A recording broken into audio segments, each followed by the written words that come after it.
শাহাদাতে নিয়ত করে ফেলবো, তাকেও আমরা ছাড়বো না। আমরা ছাত্র না, ছাত্রের অভিভাবক। আমরা ছাত্র জন্ম দিয়েছি, বাধা দেওয়ার চেষ্টা করলে এই জমিন তাকে নিশ্চিন্ন করে দেবেন ইনশাআল্লাহ। আল্লাহ আমাদের সকলের সহায়ক। সংগ্রামী উপস্থিতি, প্রিয় বিপ্লবী ছাত্র জনতা, আজকের এই প্রতিমা সমাবেশে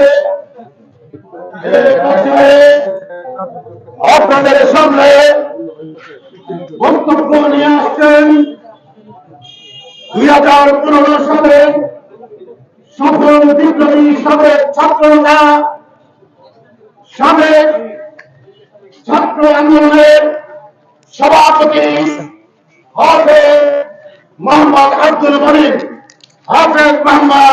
আব্দুল মনিন।